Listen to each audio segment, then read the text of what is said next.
ಹರ ಓಂ ತತ್ಸತ್ಪರಬ್ರಹ್ಮಣೇ ನಮಃ. ಅಖಂಡಮಂಡಲಾಕಾರಂ ವ್ಯಾಪ್ತಂ ಯೇನ ಚರಾಚರಂ ತತ್ಪದಂ ದರ್ಶಿತಂ ಯೇನ ತಸ್ಮೈ ಶ್ರೀ ಗುರವೇ ನಮಃ.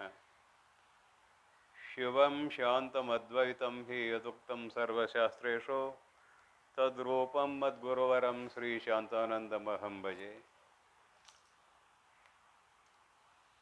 ಶ್ರೀಮಜ್ಜಗದ್ಗುರೋ ಶಿವಾನಂದಾದಾರಂಭಾಂ ಶ್ರೀಮತ್ಪೂರ್ಣಾನಂದಮಧ್ಯಮಾಂ ಶ್ರೀಮದಸ್ಮದ್ಗುರೋ ಪರ್ಯಂತಾಂ ವಂದೇ ಗುರುಪರಂಪರಾಂ. ಪ್ರಾತಸ್ಮರಣೀಯರಾದ ಆರಾಧ್ಯ ಗುರುದೇವರ ಪವಿತ್ರವಾದ ಚರಣಾರವಿಂದಗಳಲ್ಲಿ ದಂಡವತ್ ಪ್ರಣಾಮಗಳನ್ನು ಸಮರ್ಪಣ ಮಾಡಿ, ಅವರಿವರನ್ನದೇ ಸರ್ವ ಬ್ರಹ್ಮಜ್ಞಾನಿಗಳ ಚರಣಾರವಿಂದಗಳಲ್ಲಿ ಹಣೆಮಣಿದು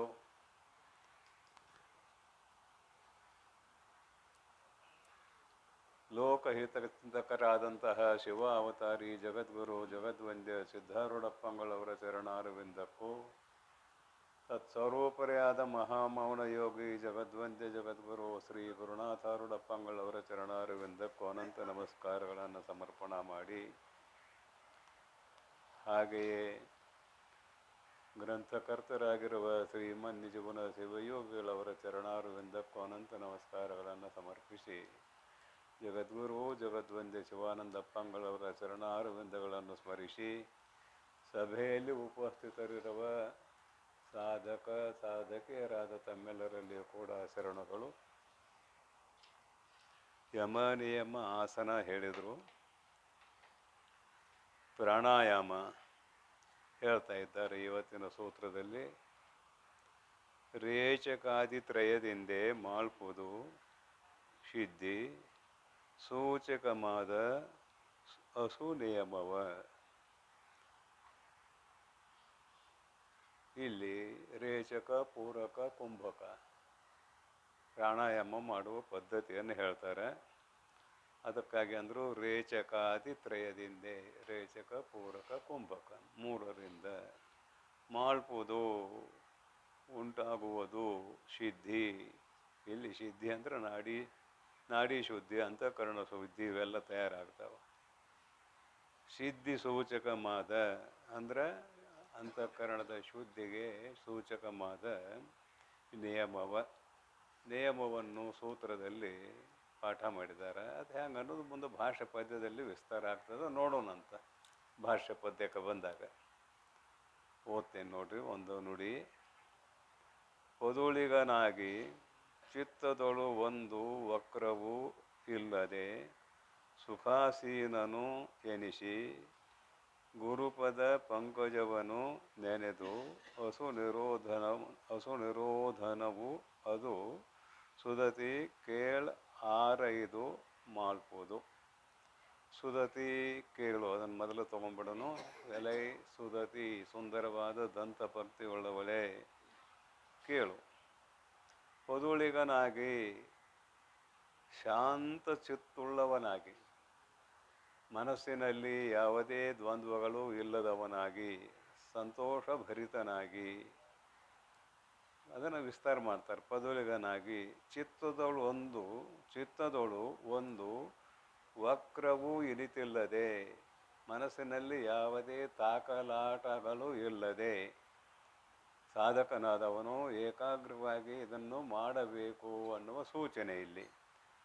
ಚಿತ್ತದೊಳು ಒಂದು ವಕ್ರವಿಲ್ಲದೆ ಸುಖಾಸೀನ ನೆನೆಸಿ, ತನಗೆ ಯಾವ ಆಸನವು ಅನುಕೂಲವೋ ಆ ಆಸನದಲ್ಲಿ ಸುಖವಾಗಿ ಕುಳಿತುಕೊಂಡು ಸುಖಾಸೀನನು ಎನಿಸಿ, ಗುರುಪದ ಪಂಕಜವನ್ನು ನೆನೆದು, ಗುರುಗಳ ಶ್ರೀಪಾದಗಳನ್ನು ಸ್ಮರಿಸಿ,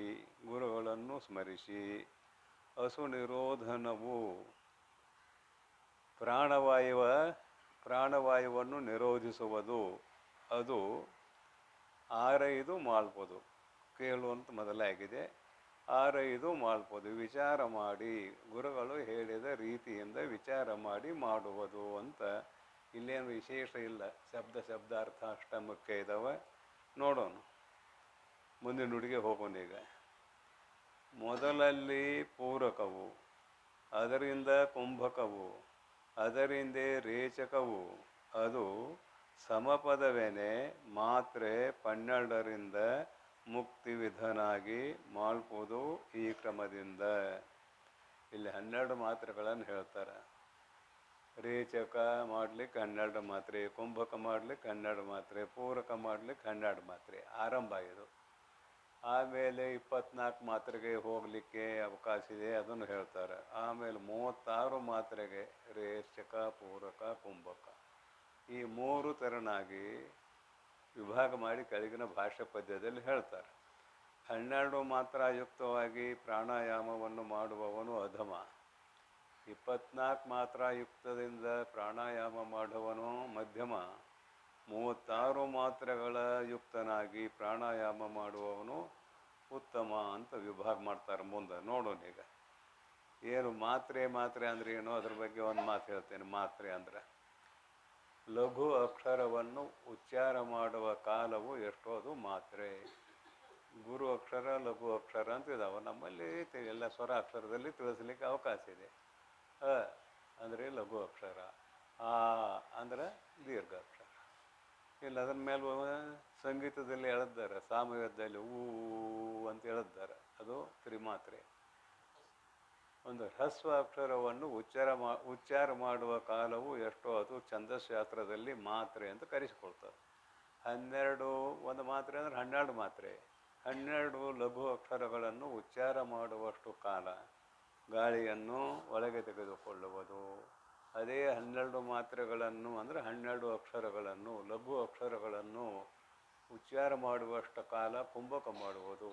ಆಮೇಲೆ ಅದೇ 12 ಅಕ್ಷರಗಳ ಕಾಲಕ್ಕೆ ಅನುಗುಣವಾಗಿ ರೇಚಕ ಮಾಡೋದು. ಬರೀತಾರೆ ಕೆಳಗೆ. ಅದನ್ನು ನೋಡೋಣ. ಇಲ್ಲಿ ಸಗುಣ ಯೋಗವನ್ನು ಬರೀತಾರೆ. ಮೊದಲಲ್ಲಿ ಪೂರಕವು, ಮೊದಲು ಪೂರಕ ಮಾಡೋದು. ಅದರ ಹಿಂದೆ ಕುಂಭಕ ಅಂದರೆ ಒಳಗೆ ಪ್ರಾಣವಾಯುವನ್ನು ತಡೆ ಹಿಡಿಯುವುದು ಕುಂಭಕವು. ಅದರಿಂದೆ ರೇಚಕವನು, ಅದರಿಂದ ಪ್ರಾಣವಾಯುವನ್ನು ಹೊರಗೆ ಬಿಡುವುದು. ಸಮಪದವೇನೆ ಅಂದರೆ 12 ಮಾತ್ರೆಗಳು. ಸಮಪದವೇನೆ ಮಾತ್ರೆ 12ರಿಂದವೇ 12 ಮಾತ್ರೆಯಿಂದ ಮುಕ್ತಿ ವಿಧನಾಗಿ ಮುಕ್ತಿಯನ್ನು ಪಡೆಯಬೇಕೆಂಬುವ ಸಾಧಕನು ಮುಕ್ತಿ ವಿಧನಾಗಿ ಮಾಡ್ಬೋದು ಈ ಕ್ರಮದಿಂದ. ಆರಂಭ ಇದು. ಈ ಕ್ರಮದಿಂದ ಮಾಡುವುದಕ್ಕೆ ಆರಂಭ ಮಾಡ್ತಾನೆ ನಾವು. ಗೊತ್ತಾಯ್ತಲ್ಲ? 12 ಮಾತ್ರೆ ಪ್ರಾಣವಾಯುವನ್ನು ಒಳಗೆ ತೆಗೆದುಕೊಳ್ಳೋದು, 12 ಮಾತ್ರೆ ನಿಲ್ಲಿಸುವುದು, 12 ಮಾತ್ರೆ ಹೊರಗೆ ಬಿಡುವುದು. ಇದು ನಿರಂತರವಾಗಿ ಮಾಡುವುದು, ಅಭ್ಯಾಸ ಮಾಡುವುದು. ಹೇಳ್ತಾನೆ. ಏನು ಪೂರಕ ರೇಚಕ ಅಂತ ಬರೋದಲ್ಲ. ನಡೆಯು ಉಡುಗಿಪುದೇ ಪೂರಕವು ಅಹುದು, ಅಲಸದೆ ಬಿಡುವುದೇ ಕುಂಭಕವು ಎನಿಪುದು, ಬಿಡುವುದೇ ರೇಚಕವೆನಿಪುದು, ನಾಸಾಗ್ರದೆಡೆಯೊಳು ಚರಿಸುವ ಮರುತನ. ನಾಸಾಗ್ರದೆಡೆಯೊಳು ಚರಿಸುವ ಮರುತನ, ಅದನ್ನು ಮೊದಲು ತಗೊಳ್ಳೋನು. ಮರುತ ಅಂದ್ರೆ ಗಾಳಿ, ಪ್ರಾಣವಾಯು. ನಡೆ ಉಡುಗಿಪುದೇ ಪೂರಕವು ಅಹುದು ಅಂದರು. ನಡೆ ಉಡುಗುಪಿದೆ, ಒಳಗೆ ಹೋಗುವ ತನ ಎಲ್ಲಿಗೆ ಮುಗಿತದಲ್ಲ ಅದು ಪೂರಕ. 12 ಮಾತ್ರೆಗೆ ಮುಗಿತದ, ಅದು ಪೂರಕ. ಅಲ್ಲಿ ನಿಲ್ಲಿಸಿಬಿಡೋದು ಅದನ್ನು. ತದನಂತರ ಕುಂಭಕ. ವಾಯು 12 ಮಾತ್ರೆ ಕಾಲ ತಗೊಳ್ಬೇಕು, ಅದನ್ನು ಅಲ್ಲಿ ನಿಲ್ಲಿಸಿಬಿಟ್ರೆ ನಡೆ ಉಡುಗಿದ್ದು ಅಂತ ಆಯಿತು. ಆಮೇಲೆ ಕುಂಭಕ ಆಗ್ತೈತೆ. ಅದು ಪೂರಕವು ಅಹುದು. ಪೂರಕವು ಅಹುದು ಅಲಸದೆ ಪಿಡಿಯುವುದೇ, ಅಲಸದೆ ಆಲಸ್ಯವಿಲ್ಲದೆ ಒಳಗೆ ತಡೆ ಹಿಡಿಯುವುದೇ ಕುಂಭಕವು ಎನಿಪುದು. ಅದು ಕುಂಭಕ ಅಂತ ಕರೆಸ್ಕೊಳ್ತದೆ. ಅಷ್ಟೇ 12 ಮಾತ್ರೆ ಕಾಲ ತಡೆಯಬೇಕು ಅದನ್ನು. ಬಿಡುವುದೇ ರೇಚಕವೆನಿಪುದು. ಬಿಡುವುದೇ ರೇಚಕವೆನಿಪುದು. ಅದನ್ನು ರೇಚಕ, ಹೊರಗೆ ಗಾಳಿ ಬಿಟ್ಟು ಅಂದರೆ ರೇಚಕ ಅಂತ ಕರೆಸ್ಕೊಳ್ತದೆ. ನಾಸಾಗ್ರದೆಡೆಯೊಳು ಚರಿಸುವ ಮರುತನ ಅಂತ ಮೊದಲು ತಗೊಂಡಿದ್ದೇವೆ. ಮೂಗಿನ ಹೊರಳೆಯಿಂದ ರೇಚಕ ಪೂರಕ ಹೆಂಗೆ ಮಾಡ್ಬೇಕು ಅನ್ನೋದು ಇನ್ನೂ ಮುಂದೆ ಹೇಳ್ತಾರೆ. ವನಿತೆ ಕೇಳು, ಈರಾರು ಲಘುವೆನಿಪ ಅಕ್ಕರವನು ನಾಲಿಗೆಯೊಳು ಉಚ್ಚರಿಪ ವೇಳೆ ಎನಿಪುದು ಮಾತ್ರೆ. ಈ 12 ಅಕ್ಷರ ಉಚ್ಚಾರ ಮಾಡುವುದು ಮಾತ್ರೆ ಅಲ್ಲ. 12 ಅಕ್ಷರ ಉಚ್ಚಾರ ಮಾಡೋದು ಮಾತ್ರೆ ಅಂದ್ರೆ ದೊಡ್ಡದಾಯಿತು. ಒಂದು ಅಕ್ಷರ ಉಚ್ಚಾರ ಮಾಡುವುದು ಮಾತ್ರೆ. ಈ 12 ಅಕ್ಷರಕ್ಕೆ 12 ಮಾತ್ರೆ ಆಯ್ತು. ಅದು ಹಂಗೆ ಅರ್ಥ ಮಾಡ್ಬೇಕು ಇಲ್ಲಿ. ಎನಿಪುದು ಮಾತ್ರೆ ತದ್ಗಣನೆಯಿಂದವೇ ಹಿಂಗೆ ನಾವು ಪದಚ್ಛೇದ ಮಾಡಿದರೆ ತದ್ಗಣನೆಯಿಂದವೇ ಯಾ ಅಂತಿದೆ ಅದರ ಮುಂದೆ ಅಕ್ಷರ, ಅದನ್ನು ಸ್ವಲ್ಪ ಹಿಂದೆ ಮುಂದೆ ಮಾಡಿ ಓದ್ತೇನೆ ನೋಡ್ರಿ. ತದ್ಗಣನೆಯಿಂದ ಈ ಅಕ್ಷರಗಳ ಗಣನೆಯಿಂದ ಎವೆಯಾಡಲ್ ಅಂದರೆ ನಿಮ್ಮ ಕಣ್ಣು ರೆಪ್ಪೆಗಳು ಆಡ್ತಾ ಇದ್ದರೆ ಅಲ್ಲಿ ಕೆಲಸ ನಡೆದಿದೆ. ಹಾಗೆ ಇಲ್ಲಿ ಪ್ರಾಣವಾಯು ಒಳಗೆ ಹೋಗುವುದು, ಹಾಗೆ ಹೊರಗೆ ಬರುವುದು, ತಡೆಯುವುದು ನಡೆಯುತ್ತಿರುವಾಗ ಅಂತ ಇದರ ಅಭಿಪ್ರಾಯ, ಮತ್ತೇನಲ್ಲ. ಎವೆಯಾಡಲ್ ಅನಿತುಂ ವೇಳೆಯು, ಅಷ್ಟು ವೇಳೆ 12 ಅಕ್ಷರಗಳ ಉಚ್ಚಾರಣ ಕಾಲದಷ್ಟು ವೇಳೆ ಪೂರಕ ಮಾಡುವುದು. ಯಥಾ ಪ್ರಕಾರ ಹಿಂದೆ ಹೇಳಿದಂತೆ ಮತ್ತು ಕುಂಭಕ ಅಂತ ಇದ್ದೇ ಇದೆ. ಮಾತ್ರೆ ಎನಿಪುದು ಅದನ್ನು 12 ಮಾತ್ರೆ ಅಂತ ನಾವು ಅಂಗೀಕಾರ ಮಾಡಬೇಕು. 12 ಅಕ್ಷರಗಳ ಕಾಲ ನಾವು ಪೂರಕ ಮಾಡಿದ್ವಿ ಅಂದ್ರೆ 12 ಮಾತ್ರ ಕಾಲ ಪೂರಕ ಆಯಿತು ಅಂತ ಇಲ್ಲಿ ಅಂಗೀಕಾರ ಮಾಡಬೇಕು. ಎವೆಯಾಡಲ್ ಅಂತ ಶಬ್ದ ಛೇದ ಮಾಡಿದ್ರೆ, ಎವೆಯಾಡಲ್ ಆಡುತ್ತಿರಲು, ಪ್ರಾಣವಾಯು ಆಡುತ್ತಿರಲು ಅಂತ ಅರ್ಥ ಆಗ್ತದೆ. ಅಲ್ಲಿ ನುಡಿಯಲಿಕ್ಕೆ ಅವಕಾಶ ಇಲ್ಲ. ಪ್ರಾಣವಾಯು ಆಡುತ್ತಿರಲು ಅದಕ್ಕೊಂದು ಇನ್ನೊಂದು ರೂಪಕ ಮಾಡ್ಬೋದು ನಿಮಗೆ. ಪ್ರಾಣವಾಯುವನ್ನು ಹೇಗೆ ಲೆಕ್ಕ ಮಾಡೋದು ಅಂತ. ಒಂದು ಕಣ್ಣು ರೆಪ್ಪೆ ಮುಚ್ಚಿ ತೆಗಿರಿ, ಒಂದು ಮಾತ್ರೆ ಆಗ್ತದೆ. ಒಮ್ಮೆ ಮುಚ್ಚಿ ತೆಗಿರಿ, ಹಿಂಗೆ ಮುಚ್ಚಿ ತೆಗಿರಿ, ಒಂದು ಮಾತ್ರೆ ಆಗ್ತದೆ. ಕಣ್ಣು ರೆಪ್ಪೆ ಇಲ್ಲಿ ಕಣ್ಣು ಮುಚ್ಕೊಂಡು ಕೂಡಿರ್ಬೇಕಾದದ್ದಿಲ್ಲ. ಇಲ್ಲಿ ಕಣ್ಣು ಮುಚ್ಕೊಂಡು ಕೂಡೋದು ಬೇರೆ ಸಂದರ್ಭ. ಇಲ್ಲಿ ಮಾತ್ರ ಲೆಕ್ಕ ಮಾಡ್ತಾನೇನು ಶ್ವಾಸೋಚ್ಛ್ವಾಸ ಮಾಡಬೇಕಾಗಿ 12 ಮಾತ್ರ ಲೆಕ್ಕ ಮಾಡಬೇಕಾಗೈತೆ. ಆಗ ನೀವು ಕಣ್ಣು ರೆಪ್ಪೆ ಆಡಿಸ್ರಿ, ಒಮ್ಮೆ ಆಡಿಸ್ಕೊಂತ ಕೂಡ್ರಿ, 1 2 3 4 ಅಲ್ಲಿ ಸಹಜವಾಗಿ ಅಂಕಿ ನಿಮ್ಮ ಮನಸ್ಸಿನಲ್ಲಿ ಮೂಡ್ತದೆ. 12 ಸಲ ಕಣ್ಣು ರೆಪ್ಪೆ ಮುಚ್ಚಿ ತೆಗೆದ್ರಿ ಅಂದರೆ 12 ಮಾತ್ರೆ ಆಯಿತು ಅಂತ ಅದರ ಅರ್ಥ.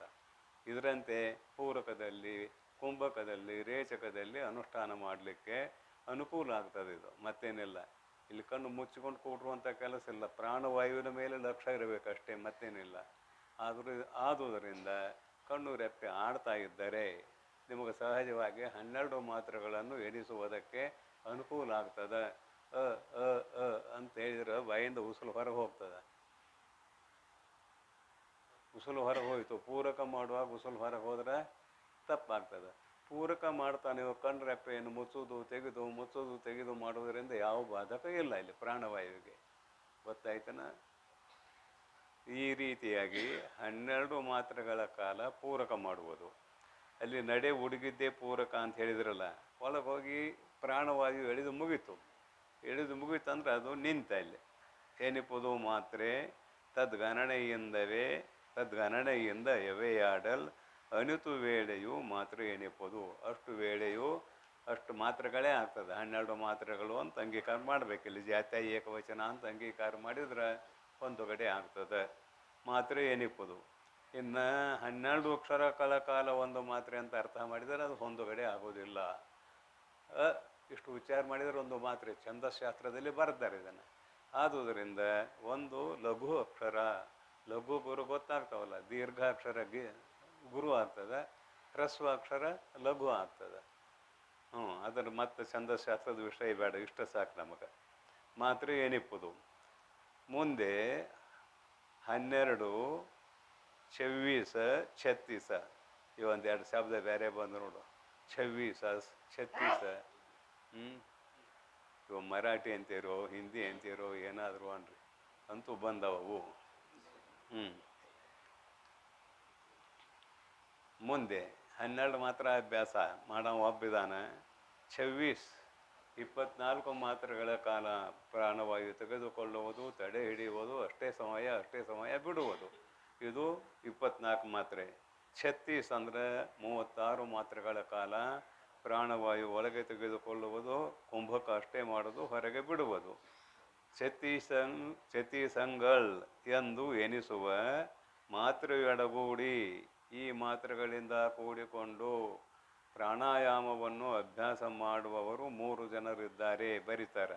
ಮಂದ, ಮಧ್ಯಮ, ಉತ್ತಮರೆಂದು.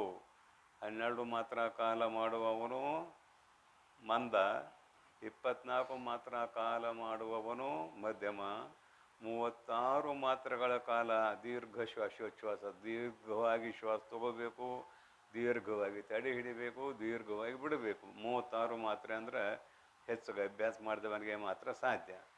ಉತ್ತಮರೆಂದು ಪ್ರಾಣಾಯಾಮದ ಅಂದವು 3 ತೆರನಾಗಿ ಇರ್ಪದು. 3 ತೆರನಾಗಿ ಅಂತ ಅಲ್ಲಿ ವಾಕ್ಯ.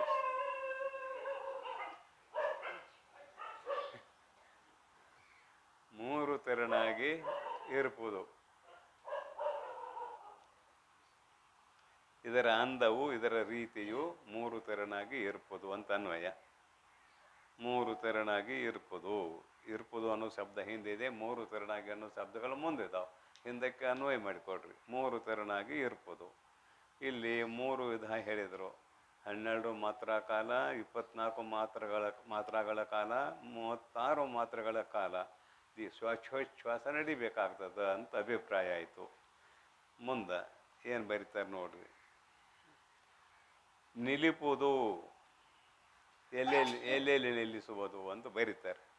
ನಿಲಿಪುದು, ನಿಲ್ಲಿಸುವುದು ಅಂತ ಅರ್ಥ ನೋಡೋಣ. ನಿಲಿಪುದು ನಾಭಿ ಹೃದಯ ಕಂಠವು ಎನಿಪ ಎಡೆಯೊಳಗೆ ಹಸು ದೃಢತರವನು ಮಾಗಿ ತಿಳಿಯಲ್ ಉತ್ತಮ ಮಧ್ಯಮ ಅಧಮ ಕ್ರಮದೊಳಗೆ ಅಳವಟ್ಟು ಮಾತ್ರಾನುವಿಧಿಯಿಂದ. ಇಲ್ಲಿ ಮಂದ ಮಧ್ಯಮ ಉತ್ತಮ ಅಂತ ಅವರ ಪಾಠ ಮಾಡಿದಂತೆ ಯಾರು 24 ಮಾತ್ರೆಗಳ ಕಾಲ ಮಾಡುತ್ತಾರೆ ಅವರು ಮಧ್ಯಮರು. 12 ಮಾತ್ರೆಗಳ ಕಾಲ ಮಾಡೋರಂತೂ ಮೊದಲೇ ಹೇಳಿದಂತೆ ಅಧಮರು ಅಥವಾ ಮಂದ. ಇನ್ನು 36 ಮಾತ್ರೆಗಳ ಕಾಲ ಮಾಡುವವನು ಉತ್ತಮ ಅಂತ ಹೇಳಿದ್ದಾರೆ. ಅದು ರೇಚಕ ಪೂರಕ ಏನೇನು ಹೇಳ್ತಾರೋ ಈಗಾಗಲೇ ಗೊತ್ತಾಗಿದೆ. ಒಳಗೆ ತೆಗೆದುಕೊಳ್ಳುವುದು ಪೂರಕ, ತಡೆ ಹಿಡಿಯುವುದು ಕುಂಭಕ, ಹೊರಗೆ ಬಿಡುವುದು ರೇಚಕ. ಈ ಅಭಿಪ್ರಾಯ ಪೂರ್ವದಲ್ಲೇ ಆಗಿದೆ.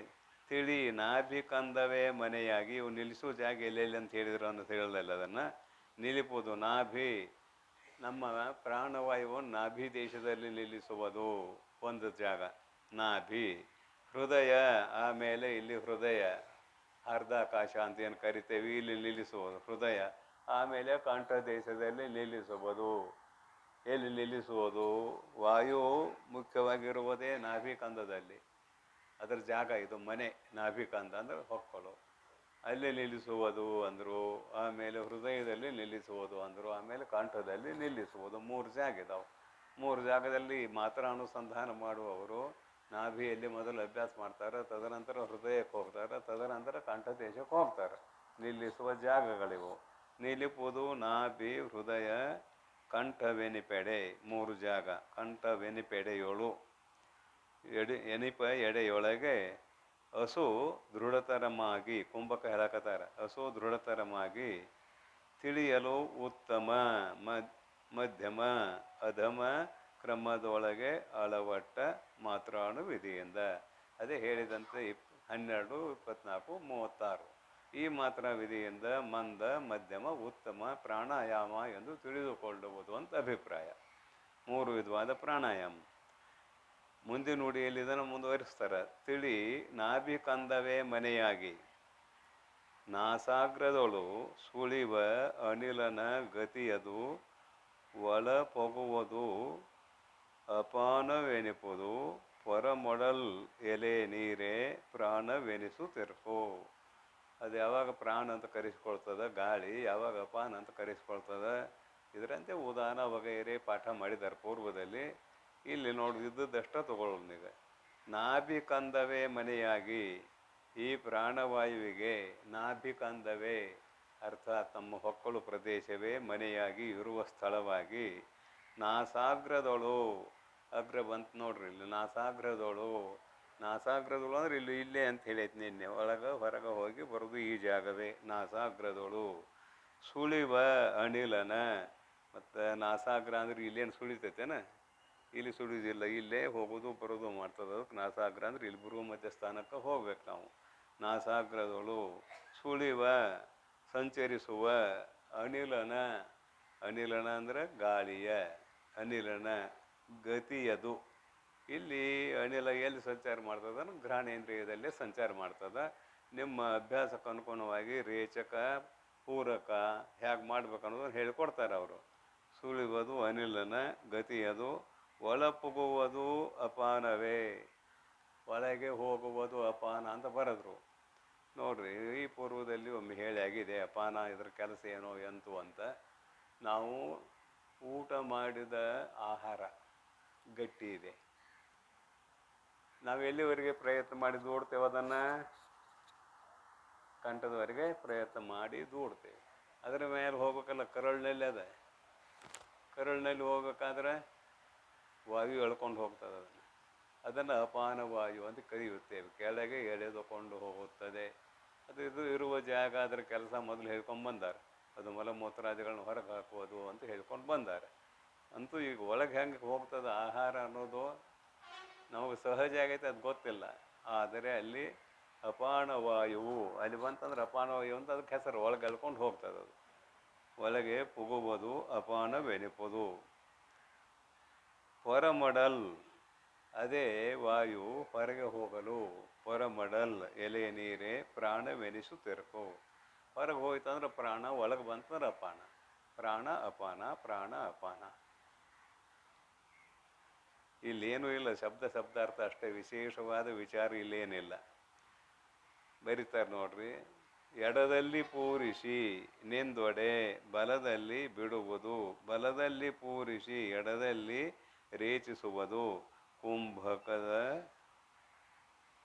ಕುಂಭಕದೊಳು ಉರೆ ತಡೆಯುವುದು ದೃಢವಾಗಿ ಪವನನ. ಅದು ಎರಡೂ ಕಡೆ ಹೇಳ್ತಾರೆ ಅವರು, ಒಂದೇ ಕಡೆ ಹೇಳಿಲ್ಲ. ಎಡಕ್ಕೆ ತೊಗೋಬೇಕು, ಬಲಕ್ಕೆ ಬಿಡಬೇಕು, ಬಲಕ್ಕೆ ತೊಗೋಬೇಕು, ಎಡಕ್ಕೆ ಬಿಡಬೇಕು. ಸಹಜವಾಗಿ ನಾಡಿ ಶುದ್ಧಿಗಾಗಿ ಹೇಳುವಂಥದ್ದು ಇದು. ಇಲ್ಲಿ ಕುಂಭಕ ಅಂತ ಒಂದು ಸೇರಿಸ್ತಾರೆ. ಎಡದಲ್ಲಿ ಎಡ ಹೊರಳಿಯಲ್ಲಿ ಪೂರೈಸಿ, ಈ ಕಡೆ ಬಟ್ಟು ಹಿಡ್ಕೋಬೇಕು, ಈ ಕಡೆಯಿಂದ ಪೂರೈಸಬೇಕು. ಅದಕ್ಕೆ ಮೊದಲೇ ಹೇಳಿದಂತೆ ಇಲ್ಲಿ ಹೊರಗಿನ ಇಂದ್ರಿಯಗಳ ವ್ಯವಹಾರ ಇದೆ. ಕಣ್ಣು ರೆಪ್ಪೆ ಆಡುವ ಕಾಲ. ಒಂದು ಆಡಿತಂದ್ರೆ ಒಂದು ಮಾತ್ರೆ, 12 ಸಲ ಆಡಿತಂದ್ರೆ 12 ಮಾತ್ರೆ, 24 ಸಲ ಆಡ್ತಂದ್ರೆ 24 ಮಾತ್ರೆ, 36 ಸಲ ಆಡೋವರೆಗೆ ನಿಮ್ಮ ಪ್ರಾಣವಾಯು ಒಳಗೆ ತಗೋತಿದ್ರೆ ಅದು 36 ಮಾತ್ರೆ. ಅದಕ್ಕೆ ಆ ಮೇಲಿನಿಂದು ಇಲ್ಲಿ ಕೆಳಗಿನಿಂದು ಹೊಂದುಗಡೆ ಇದೆ, ಒಂದಕ್ಕೊಂದು ಅಂತ ನೆನಪಿಗೆ ಅಷ್ಟೇ. ಪ್ರಾಣವೆನಿಸುತ್ತೆ. ಎಡದಲ್ಲಿ ಪೂರಿಸಿ, ಇದನ್ನು ಹಿಡಿದು ಎಡದಲ್ಲಿ ಪೂರಿಸಿ ಪ್ರಾಣವಾಯುವನ್ನು ತುಂಬಿಕೊಳ್ಬೇಕು. ನಿಂದೊಡೆ ಅಲ್ಲಿ ನಿಂತದ್ದೇ ಆದರೆ ಕುಂಭಕ. ಪೂರಕ ಆಯಿತು, ನಿಂದೊಡೆ ಅದನ್ನು ಕುಂಭಕ ಅಂತ ಕರಿತೇವೆ. ಆಮೇಲೆ ಬಲದಲ್ಲಿ ಬಿಡುವುದು, ಬಲಗಡೆ ಹೊರಳಿಯಲ್ಲಿ ಆ ವಾಯುವನ್ನು ಬಿಡುವುದು. ಅಂದರೆ ಇಲ್ಲಿ ಕೈ ಕೆಲಸನೂ ಇದೆ. ಎಡದಲ್ಲಿ ಪೂರೈಸಬೇಕು, ಬಲದಲ್ಲಿ ಒಳಗೆ ನಿಲ್ಲಿಸಬೇಕು, ಬಲದಲ್ಲಿ ಬಿಡಬೇಕು. ಕೆಲಸ ಇರೋದರಿಂದ ಇದೆಲ್ಲ ವ್ಯವಹಾರ ನಡೆದಿದೆ ಇಲ್ಲಿ. ಆದರೆ ಲಕ್ಷ್ಯ ಎಲ್ಲಿರಬೇಕು? ಪ್ರಾಣವಾಯುವಿನ ಮೇಲೆ ಲಕ್ಷ್ಯ ಇರಬೇಕು. ಏನು ಒಳಗೆ ತುಂಬ್ತಾ ಇದ್ದೇನೋ, ಕುಂಭಕ ಮಾಡಿದ್ದೇನೆಯೋ, ಅಥವಾ ಹೊರಗೆ ಬಿಡ್ತಾ ಇದ್ದೇನೆಯೋ. ತುಂಬುವುದೇ ಪೂರಕ, ಹಿಡಿಯುವುದೇ ಕುಂಭಕ, ಬಿಡುವುದೇ ರೇಚಕ. ಇದನ್ನು ಲಕ್ಷ್ಯ ಕೊಟ್ಟು ಮಾಡುವುದು ಅಂತ ಹೇಳಿದ್ದಾರೆ. ಎಡದಲ್ಲಿ ಪೂರಿಸಿ ನೆಂದೊಡೆ ಬಲದಲ್ಲಿ ಬಿಡುವುದು, ಬಲದಲ್ಲಿ ಪೂರಿಸಿ ಎಡದಲ್ಲಿ ರೇಚಿಸುವುದು. ಅದು ಮತ್ತೆ ನಿಲ್ಲಿಸೋದು ಅಂತ ಬೇಕಾಗಿಲ್ಲ. ಕುಂಭಕದಳು ಉರೆ ತಡೆಯುವುದು. ಕುಂಭಕ ಅಂದರೆ ಏನು ಅಂತ ಕೇಳಿದರೆ, ಇದು ಪೂರಕ ರೇಚಕ ಅಷ್ಟು ಹೇಳಿರು. ಕುಂಭಕ ಅಂದರೆ ಚೆನ್ನಾಗಿ ಆ ವಾಯುವನ್ನು ತಡೆಯುವುದು. ಮೇಲೆ ಜಾಗ ಹೇಳಿದ್ದಾರೆ ನಿಮಗೆ. ನಾಭಿಯಲ್ಲಿ ತಡಿಲಿಕ್ಕೆ ಬರ್ತದೆ, ಹೃದಯದಲ್ಲಿ ತಡಿಲಿಕ್ಕೆ ಬರ್ತದೆ, ಕಂಠದೇಶದಲ್ಲಿ ತಡಿಲಿಕ್ಕೆ ಬರ್ತದೆ. ಅದು ಅಭ್ಯಾಸಕ್ಕೆ ಅನುಗುಣವಾಗಿ. ಇದು ಗುರುಮುಖದಿಂದಲೇ ಆಗಬೇಕಿದು. ಯೋಗಿಗಳ ಸನ್ನಿಧಾನದಲ್ಲೇ ಇದಾಗಬೇಕು. ಬರೀ ನಾವು ಓದ್ತೀವಿ, ಹೇಳಿದ್ದೀವಿ, ಇದು ಹೊಂದುಗಡೆ ಆಗುವಂಥದ್ದಲ್ಲ. ಇದು ಯೋಗ ಗುರುಮುಖದಿಂದಲೇ. ಶಾಸ್ತ್ರವು ಕೂಡ ಗುರುಮುಖದಿಂದಲೇ ಆಗಬೇಕು. ಹಾಗೆಯೇ ಯೋಗಶಾಸ್ತ್ರವು ಕೂಡ ಯೋಗವನ್ನು ಬಲ್ಲಂತಹ ಗುರುಗಳ ಮುಖದಿಂದಲೇ ನಾವು ಕೇಳಿ ತಿಳಿದು ಅವರು ಹೇಳಿದಂತೆ ಆಚಾರದಲ್ಲಿ ತಂದರೆ ಅದು ಸರಿಯಾದ ಕ್ರಮ. ಅದು ಗುರುಗಳು ಬರೆದ್ದಾರೆ ನಾವು ಮಾಡೋಣ ಅಂತ ಹೋದ್ರೆ ಅಷ್ಟು ಸರಿಯಾಗುವಂಥದ್ದಲ್ಲ. ಅದೇನೇನು ಅಪಾಯಕ್ಕೂ ಕೂಡ ಕಾರಣ ಆಗ್ತದಂತ ಬರೆದ್ದಾರೆ. ಹೀಗಿರುವಾಗ ಗುರುಗಳ ಸನ್ನಿಧಾನದಲ್ಲಿ ಇದನ್ನು ಮಾಡಬೇಕು ಅನ್ನುವುದನ್ನು ತಡೆಯುವುದು, ಇದು ಮಾಡಬೇಕೆಂಬುದು ಮುಖ್ಯವಾದ ಅಭಿಪ್ರಾಯ. ತಡೆಯುವುದು ದೃಢವಾಗಿ ಪವನನ ಕುಂಭಕ ಅಂತ ಹೇಳಿದರು. ಮುಂದೆ ನೆನೆಯುವುದು ಪ್ರಾಣವು, ನೆನೆಯುವುದು ಪ್ರಣವಾಂಗವು ಪ್ರಣವಾಂಗವು ಎನಿಸುವ ಅಕ್ಕರ ಮೂರ ಮೂರ ಮೂರನು ಅನಿಲನ ಪೂರಕಾದಿಗಳನ್ನು ಅನುಗೊಳಿಸುವ ಕಾಲದೊಳು ಪರಿವಿಡಿದು ಇಪ್ಪುದನು ಅನುನಯದಿಂದ ಅಂಬುಜಾನನೆ. ಅಂಬುಜ ಆನನೆ ಅಂತ ಇಲ್ಲಿ ಸಂಬೋಧನೆ ಇದೆ, ನೋಡೋಣ ಅದನ್ನ ಆಮೇಲೆ.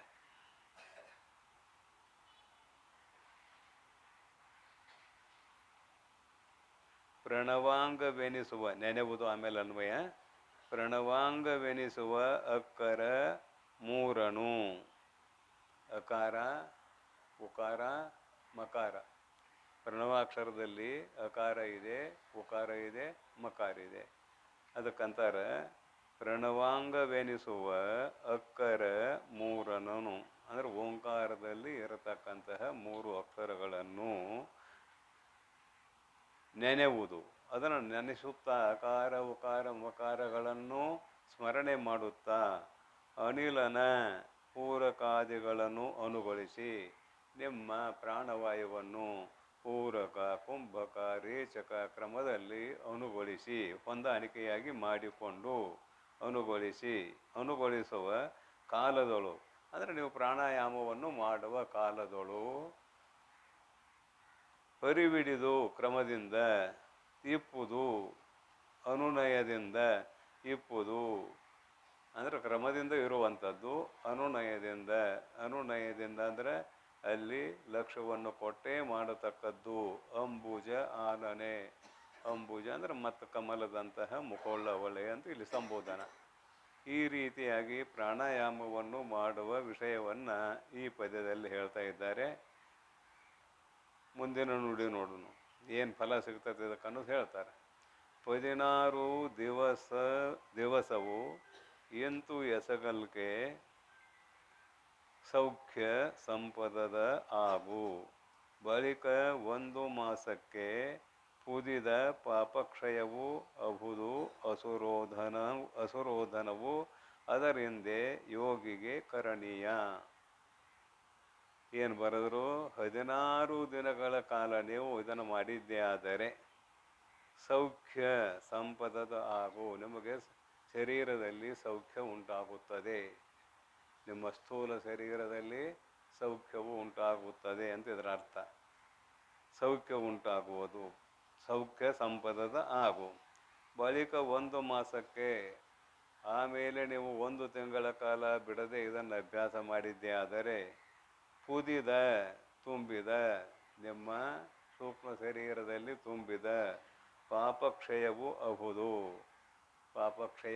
ಅಹುದು.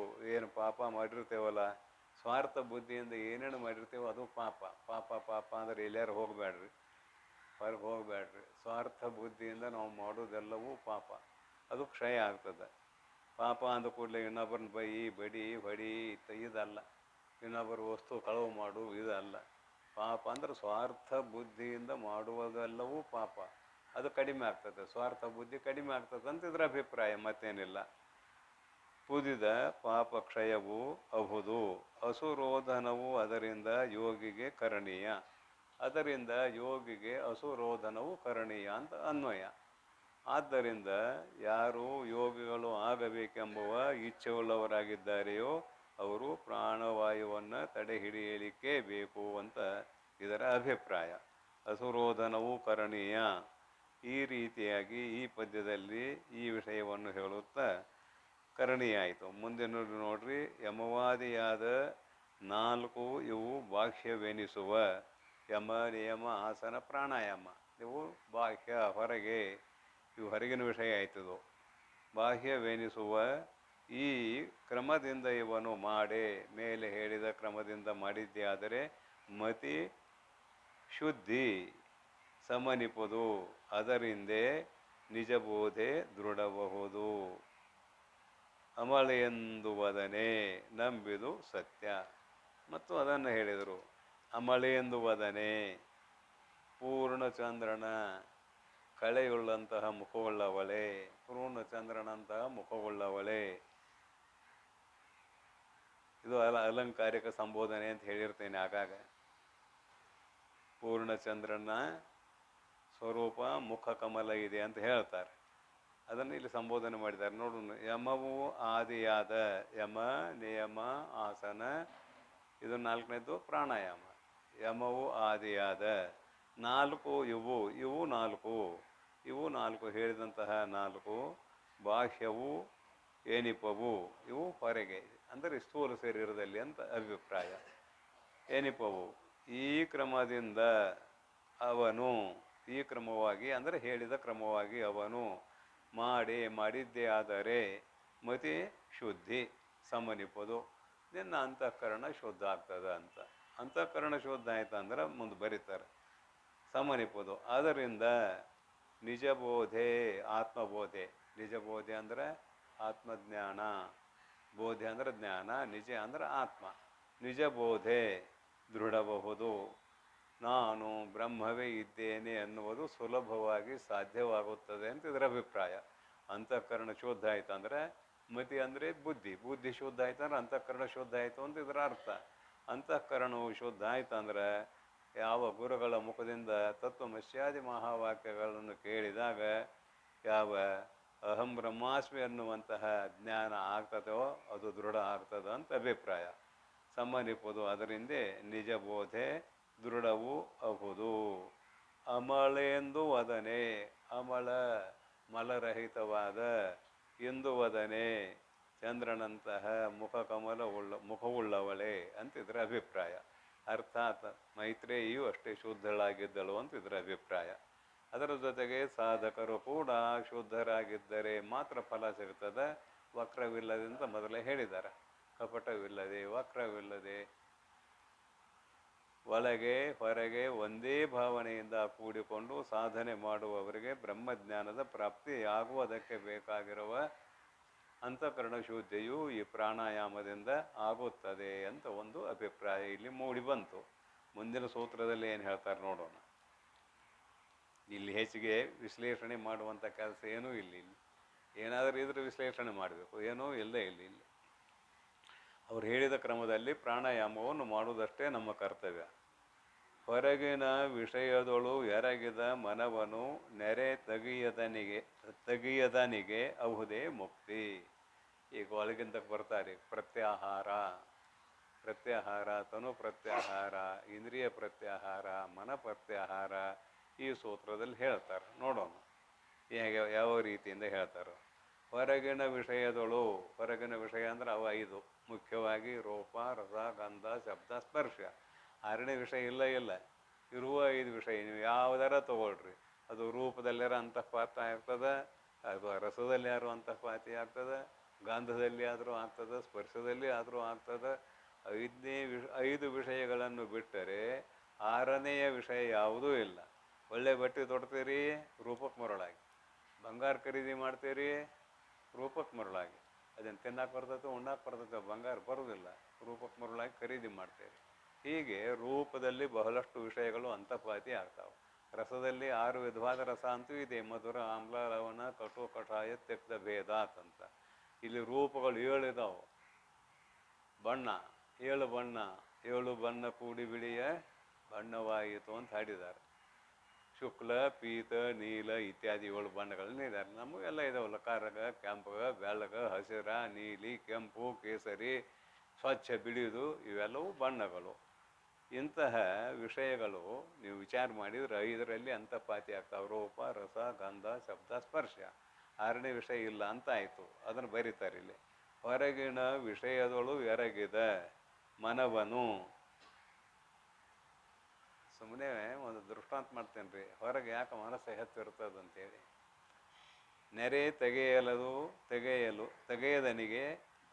ತೆಗೆಯದನಿಗೆ ಅಹುದೇ ಮುಕ್ತಿ. ಆ ಮನಸ್ಸನ್ನು, ವಿಷಯಗಳಲ್ಲಿ ಅಡಗಿರುವ ಎರಗಿರುವ ಮನಸ್ಸನ್ನು ಒಳಗೆ ತೆಗೆಯದೆ ಹೋದರೆ ಅಲ್ಲಿ ತೆಗೆದಾಗ ಒಳಗೆ ಹೋಗ್ತತಿ. ತೆಗೆಯದನಿಗೆ, ಯಾರೋ ಬಾಹ್ಯ ವಿಷಯಗಳಲ್ಲಿ ಮನಸ್ಸು ಸಂಲಗ್ನವಾಗಿದೆಯೋ ಅದನ್ನು ತೆಗೆದರೆ, ಅಂದರೆ ವಿಷಯಗಳಿಂದ ಹಿಮ್ಮುಖ ಮಾಡಿದರೆ ಅವನಿಗೆ ಮೋಕ್ಷದ ಸಿದ್ಧಿ ಆಗ್ತದಂತ. ಇಲ್ಲಿ ಉಪನಿಷತ್ತು ಒಂದು ಬರ್ತದೆ ನೆನಪಿಗೆ. ಪರಾಂಚಿಕಾನಿ ವ್ಯತೃಣತ್ ಸ್ವಯಂಭೂ ಪರಾಂಗ್ ಪಶ್ಯತಿ ನಾಂತರಾತ್ಮನ್ ಕಶ್ಚಿತ್ ಧೀರ ಪ್ರತ್ಯಗಾತ್ಮಾನಮೈಕ್ಷತ ಆವೃತ್ತ ಚಕ್ರವು ಅಮೃತತ್ವ ಮಿಚ್ಚನ್ ಅನ್ನುವಂಥ ಕಠೋಪನಿಷತ್ತ ಇಲ್ಲಿ ಹೊಂದಗಡೆ ಆಗುವಂಥದ್ದು. ಯಾಕಂದ್ರೆ ನಮ್ಮ ಮನಸ್ಸು ಇಂದ್ರಿಯಗಳು ಹೊರಗೆ ಯಾಕೆ ಹೋಗ್ತಾವು ಅಂತ ಕೇಳಿದ್ರೆ, ಬ್ರಹ್ಮ ಯಾವ ಬ್ರಹ್ಮ? ಚತುರ್ಮುಖ ಬ್ರಹ್ಮ, ಪ್ರಜಾಪತಿ ಬ್ರಹ್ಮ ಈ ಜಗತ್ತಿಗೆ ಕಾರಣ. ಅವನ ಹುಟ್ಟಿಸ್ತ. ಹೊರಮುಖ ಅದು ಅವನು ಹುಟ್ಟಿಸ್ತಂತೆ. ಅವನ್ನ ಕಣ್ಣ ರೂಪದ ಕಡೆ ಹೋಗ್ತದೆ, ಕಿವಿ ಶಬ್ದದ ಕಡೆ ಹೋಗ್ತದೆ, ಹಾಗೆ ನಾಲಿಗೆ ರಸದ ಕಡೆ ಹೋಗ್ತದೆ, ಘ್ರಾಣೇಂದ್ರಿಯ ಸುಗಂಧ ದುರ್ಗಂಧ ಬಿಡ್ತದೆ, ಸುಗಂಧದ ಕಡೆಗೆ ಹೋಗ್ತದೆ. ಹಾಗೆ ತ್ವಚೇಂದ್ರಿಯ ಆಗೋದಿಲ್ಲ, ಅದು ತ್ವಕ್ ಇಂದ್ರಿಯ, ತ್ವಗೇಂದ್ರಿಯ ಅಂತೂ ಬರೆಯಕ್ಕೆ ಬರೋದಿಲ್ಲ. ತ್ವಕ್ ಇಂದ್ರಿಯ ತ್ವಗೇಂದ್ರಿಯ ಅಂತ ಬರಿಬೇಕು. ಅದನ್ನು ತ್ವಚೇಂದ್ರಿಯ ಅನ್ನೋದು ತಪ್ಪು. ತ್ವಚ ಬೇರೆ, ಇಂದ್ರಿಯ ಬೇರೆ. ತ್ವಕ್ ಇಂದ್ರಿಯ ತ್ವಗೇಂದ್ರಿಯ. ತ್ವಚ ಅಂದರೆ ಚರ್ಮ. ಆಯಿತು, ಅಲ್ಲೊಂದು ಇಂದ್ರಿಯ ಇದೆ, ಅದಕ್ಕಾಗಿ ತ್ವಗೇಂದ್ರಿಯ ಅಂತ ಕರೆದ್ದೇವೆ. ಅದೆಲ್ಲಿ ಹೋಗ್ತದೆ? ಸ್ಪರ್ಶ ಸುಖದ ಕಡೆ ಹೋಗ್ತದೆ.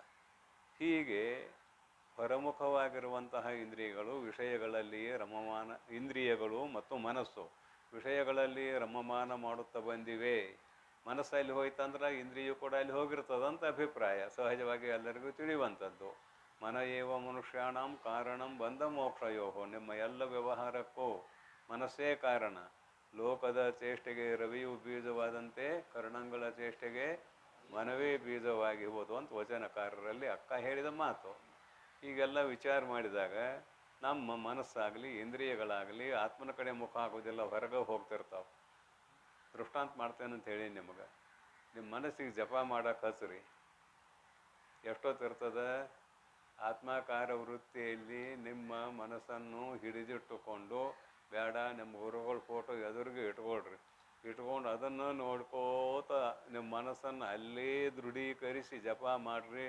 ಅದು ಅಲ್ಲೇ ಇರ್ತದೋ ಏನು ಹೊರಗೆ ಹೋಗ್ತದೋ ನಿಮಗೆ ಗೊತ್ತಾಕೈತಿ. ಜಪ ಮಾಡೋವ್ರಿ ನಿಮಗೆ ಗೊತ್ತಾಕೈತಿ ಎಷ್ಟು ಬೇಗ ಹೊರಗೆ ಹೋಗ್ತದೆ. ಅಂದ್ರೆ ನೀವು ಇಲ್ಲೇ ಹಿಡಿದು ಇಟ್ಟಿದ್ದೇನೆ ಅನ್ಕೊಳ್ಳೋದು ಹೊರಗೆ ಹೋಗಿರ್ತದೆ. ಅಷ್ಟು ಸುಲಭ ಇಲ್ಲ ಅಂತ ಇದು ಈ ಪಲ್ಲವಿ ಅರ್ಥ ಅಥವಾ ಸೂತ್ರದ ಅರ್ಥ.